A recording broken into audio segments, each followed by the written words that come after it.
بتا سکتا ہے کہ یہ مائیگرین کا درد ہے کہ نہیں. دوسرا جو کلسٹر ہیڈ ایک ہے وہ یہاں میں آپ سے ایک سوال کر سکتی ہوں؟ جی جی. جو یہ آپ نے میگرین یا مائیگرین کا ذکر کیا، کیا یہ ٹینشن سے بھی ہوتا ہے؟ گھر میں کوئی سٹریس آ جائے؟ ہاں، مائیگرین ایک طرح کا ہم سوچ سکتے ہیں کہ دماغ کا حساس پن ہے. اور حساس پن کا مطلب یہ ہے کہ کسی چیز سے بھی یہ ہو سکتا ہے.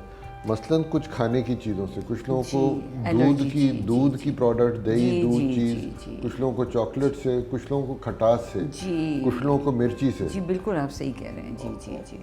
اور اگر کھانا کم کھائیں تو ہو جائے، کھانا زیادہ کھائیں ہو جائے، نیند کم ہو جائے، زیادہ ہو جائے، ٹھنڈ سے ہو جائے، گرمی سے، دھوپ سے، لائٹ پڑے زور سے، اس سے ٹریگر ہو سکتا ہے. میرا خیال ہے ڈی ہائیڈریشن سے بھی ہو سکتا ہے. بالکل پانی کم. مجھے ایک خاتون کی کہانی یاد آئی. انہیں ہمیشہ میگرین اس وقت ہوتا تھا جب ان کے شوہر ان کو بتائے بغیر گھر میں بہت سارے مہمان لے آتے تھے، اور وہ خود بھی کام کرتی تھیں.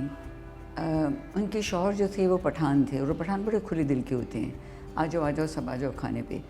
اور تو وہ لے آتے تھے بغیر بتائے. ان کا پہلا ہی ہوتا تھا کہ بھی مجھے تو میگرین، اور جا کے کمرے میں لیٹ جاتی تھی. اب وہ پتہ نہیں میگرین تھا یا ایک بہانہ تھا، بہرحال ان کے ساتھ اکثر یہی ہوتا تھا. خیر آگے بڑھیے، میں نے آپ کو ٹوک دیا، اب آپ کلسٹر ہیڈ ایکس پر آ جائیے. جی. کلسٹر ہیڈ ایکس ایک عام ہیڈ ایک نہیں ہے، یہ کافی کم لوگوں میں ہوتی ہے. اس کو پہچانا جاتا ہے کہ وہ اکثر ایک آنکھ کے گرد یا آنکھ کے پیچھے ہوتی ہے، اور شدت کی ہوتی ہے، بہت شدت کی ہوتی ہے. اس کے ساتھ کچھ لوگوں کے آنکھ سے پانی بھی نکلتا ہے، یہ پلک تھوڑی ڈھلک بھی جاتی ہے. کچھ لوگ کہتے ہیں لالی بھی آ جاتی ہے آنکھ کے اندر، جو جیسے انفیکشن ہے. اور یہ کوئی گھنٹے کے قریب، 1 گھنٹہ، پونا گھنٹہ، 2 گھنٹہ اس طرح کر کے رہتا ہے، اور پھر کئی بار بھی ہو سکتی ہے دن میں. اور اس کو الارم کلاک ہیڈ ایکس بھی کہتے ہیں، کیونکہ کچھ پیشنٹس کو اسی ٹائم پہ روز ہوتی ہے. تو کچھ لوگوں کو 3:15 پہ صبح کے ٹائم جگائے گی. تو اس طرح بھی ہوتا ہے. کچھ لوگوں کو دن میں ہو رہی ہوتی ہے بار بار.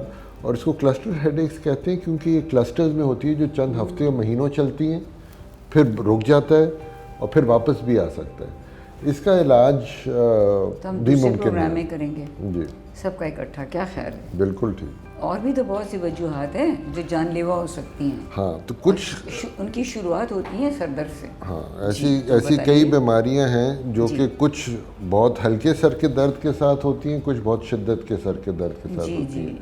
مثلاً ایک ینگ لوگوں کے اندر ایک کامن ہوتا ہے سب اریکنوئڈ ہیمریج، جو کہ ایک خون کی نس تھوڑی لیک کر جاتی ہے، جو بیری اینوریزم ہوتا ہے.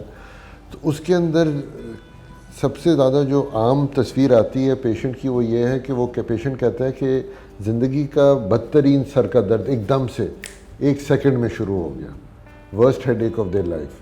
اور وہ ایک خطرناک ہیڈ ایک ہے.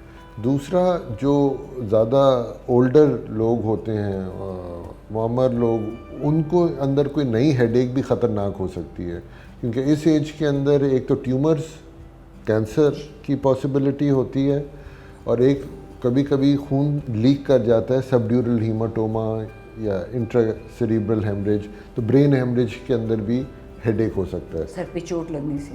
اور سر کے چوٹ کے بعد اگر کسی کو سر کا درد ہے جو کہ بڑھتا جا رہا ہے، خاص طور پہ اگر ساتھ غنودگی ہے یا متلی ہے، تو وہ بھی کھوپڑی کے اندر ہیمریج کی وجہ سے ہو سکتا ہے، انٹراکرینل ہیمریج ہو سکتی ہے. جی بالکل. تو اس کے لیے تو فوری طور پر آپ سے رابطہ کرنا چاہیے یا نیورو سرجن کے پاس جائیں. خاص طور پہ سب ڈیورل ہیماٹوما ڈرین کرنا بھی پڑ جاتا ہے میری رائے میں. جی. اور دوسرا یہ سب اریکنوئڈ ہیمریج اگر بڑھ جائے تو اسٹروک کے بھی خطرات ہوتے ہیں، اور اس میں اسپیچ بھی متاثر ہو سکتی ہے اگر آپ کا دماغ کا وہ حصہ انوالو ہے جس کا تعلق ہماری قوت گفتار سے ہے. تو یہ تو ہو گئی جی ان سب کی وجوہات. اس کے علاوہ بھی میرا خیال ہے کہ بہت سی دوائیاں بھی تو ہوتی ہیں نا جن سے سر درد ہو جاتا ہے. جی بالکل، بہت ساری دوائیاں ہیں جس سے لوگ سینسٹیو ہوتے ہیں. کچھ دوائیاں ہوتی ہیں جو خون کی نسوں کو بڑا کرتی ہیں. اکثر یہ دل کے پیشنٹس کو دی جاتے ہیں نائٹریٹس ٹائپ کی دوائیاں، اس سے کافی شدت کا درد ہو سکتا ہے.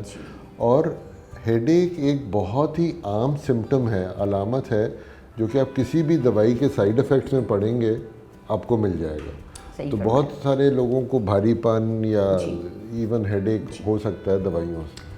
کئی بار پیشنٹ آتے ہیں جی سر میں شدید درد ہے، تو میرا ایک سوال ہوتا ہے، امید ہے آپ بھی اتفاق کریں گی کہ آپ کا نظر کا چشمہ جو ہے وہ آپ نے چیک کروایا ہے تو نظر کی تبدیلی ہو گئی ہے، پرانا چشمہ پہنے جا رہے ہیں، یا یہ سمجھ کے کہ ہم بغیر چشمے کے خوبصورت لگتے ہیں، چشمہ اتار دیتے ہیں، اس سے بھی سر میں درد شروع ہو جاتا ہے. آپ اس سے بھی میرا خیال ہے اتفاق کریں گے؟ نہیں، میرے ایکسپیرینس میں یہ جو ایک عام یہ تھاٹ ہے لوگوں کی، عوام کی، کہ سر میں درد ہے تو یا تو سائنس ہے یا اینک چینج کرنے کا. یہ دونوں بہت ان یوزول وجوہات ہیں جو ہم پاپولیشن میں دیکھیں ہو سکتی ہیں، مگر یہ بینائی ریفریکٹیو ایررز بھی ایک ان یوزول کاز ہے ہیڈ ایک کی. اس میں کچھ لوگوں کو سٹرین ہوتا ہے آنکھ میں، مگر ہیڈ ایک کی نظر کا خاص طور پہ کتاب پڑھ رہے ہیں، دھبے نظر آ رہے ہیں اور قریب لا رہے ہیں اور قریب لا رہے ہیں تو سر تو گھومے گا. تو ایک اور چیز جو میرے مشاہدے میں آئی ہے، وہ جب منشیات چھوڑتے ہیں تو اس سے بھی شدید درد ہوتا ہے. اس لیے منشیات کا استعمال بہت خطرناک ہے. اس پہ میں ایک پروگرام ضرور کرنے جا رہی ہوں. اور یہ جو لوگ کئی بار ہوتا ہے کہ ٹرینکولائزر سے وڈرول میں بھی سر میں درد بے چینی شروع ہو جاتی ہے، اس کے بارے میں آپ کی کیا رائے ہے؟ ہاں، یہ آپ کا دماغ جو ہے کافی کام کرتا ہے اور سم ہاؤ ایک بہت ہی نان اسپیسیفک سمٹم ہے یہ بخار ہو جائے اس کے اندر ہو سکتا ہے، زکام ہو جائے اس کے اندر ہو جاتا ہے، تھکاوٹ میں ہو سکتا ہے، دوائیاں لینے سے، دوائیاں چھوڑنے سے. تو ایک نان اسپیسیفک ہے. تو ہر پیشنٹ کی اپنی ایک ہسٹری ہوتی ہے جو سننے کے بعد ہی آپ فیصلہ کر سکتے ہیں. اور میں یہاں یہ ایڈ کروں گی کہ ڈپریشن میں اس لیے پاکستان میں خاص طور پہ لوگوں کو زیادہ سر درد ہوتا ہے کہ اس کا اظہار نہیں وہ کر سکتے. ہمارے معاشرے میں یہ کہنا کہ مجھے ڈپریشن ہے، مجھے سائیکائٹرسٹ کے پاس لے کے جو ایک معیوب چیز سمجھی جاتی ہے، تو یہ سومیٹک کمپلینٹ بن کے زیادہ ہوتا ہے ہمارے ملک میں. انگلینڈ میں ایسا نہیں ہے. تو یہ بھی میں ایک فرق بتاتی چلوں، خاص طور پر جو لوگ پڑھے لکھے زیادہ نہیں، کیونکہ ہمارے یہاں شرح خواندگی تو بہت کم ہے. تو اس میں خاص طور پہ خواتین جب کہتی ہیں بہت سر میں درد ہے تو ان کے گھر والے گھبرا جاتے ہیں. لیکن اگر وہ کہیں میں ڈپریسڈ ہوں تو کوئی سنے گا ہی نہیں کہ تمہاری تو قوت ارادی کم ہے. یہ بات ہوئی نا؟ بالکل. ڈاکٹر صاحب، آپ کی تشریف آوری کا بہت شکریہ. مجھے امید ہے کہ ہمارے ناظرین نے آج آپ سے بہت کچھ سیکھا ہوگا. انشاءاللہ اگلے پروگرام میں ہم سر درد کے علاج کے بارے میں بات کریں گے. پھر سے شکر گزار ہوں کہ آپ ہمارے ناظرین کے لیے اتنی مصروفیت کے باوجود تشریف لائے. انشاءاللہ اگلے پروگرام میں ملاقات ہوگی. ہمارے چینل کو لائک، سبسکرائب اور شیئر کرنا مت بھولیے گا، کیونکہ یہ ایک صدقہ جاریہ ہے، یہ ایک معلوماتی پروگرام ہے، یہ ایک اصلاحی پروگرام ہے. انشاءاللہ عنقریب ملاقات ہوگی. اللہ حافظ.